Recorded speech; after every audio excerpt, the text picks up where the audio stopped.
La coordination nationale de l'initiative Grande Muraille Verte Burkina Faso veut impliquer davantage les femmes dans la mise en œuvre de l'initiative qui vise entre autres la récupération des terres dégradées et l'amélioration des conditions de vie de la communauté à la base.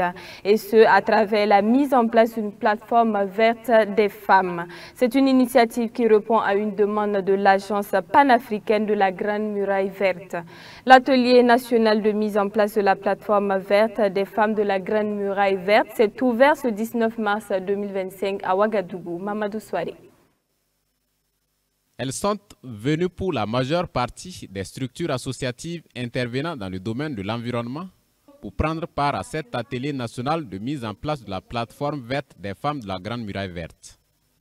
2 jours durant, sous la houlette de la coordination nationale de l'initiative Grande Muraille Verte Burkina Faso, ces femmes vont identifier des activités à mener en termes de restauration des écosystèmes et de valorisation des produits forestiers non ligneux. L'apothéose sera couronnée par la mise en place proprement dite de cette plateforme.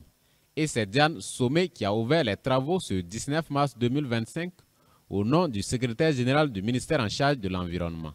Je suis convaincu que vos discussions et vos échanges durant ces 2 jours seront riches et fructueux.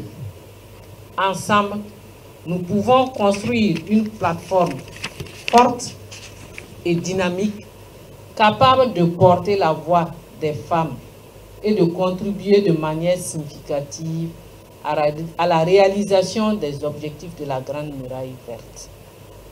Ensemble, faisons de cette plateforme un outil puissant pour l'autonomisation des femmes et le développement durable de nos communautés dans la mise en œuvre de la Grande Muraille Verte au Burkina Faso. La mise en place de cette plateforme verte des femmes de la Grande Muraille Verte répond aux grandes orientations données par l'Agence panafricaine de la Grande Muraille Verte. Les grandes orientations de l'Agence panafricaine, c'est qu'il faut mettre la femme au centre des différentes activités. Parce que dans la plupart de la zone sahélienne, le taux de femmes, c'est plus de 50%. Donc on ne peut pas négliger ce potentiel-là.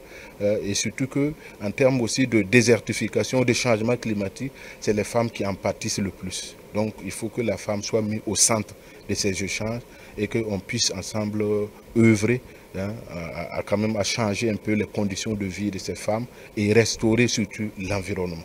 C'est dire donc que la femme est un maillon essentiel dans la mise en œuvre de l'initiative Grande Muraille Verte, dont la mission est de prendre des mesures efficaces et urgentes afin de mettre un terme ou inverser la tendance à l'appauvrissement de la diversité biologique et à la dégradation des terres, entre autres. La femme a un grand rôle dans la récupération des terres dégradées.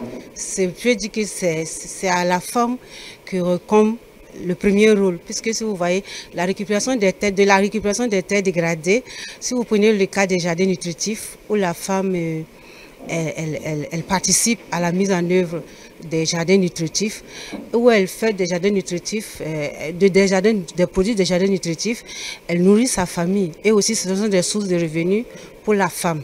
Donc la femme a un rôle primordial dans la récupération des terres dégradées et ce rôle-là doit être valorisé. Après la mise en place de cette plateforme verte des femmes de la Grande Muraille Verte, le rôle de la coordination nationale de l'initiative Grande Muraille Verte sera essentiellement l'appui conseil et contribuer également à la mobilisation des ressources.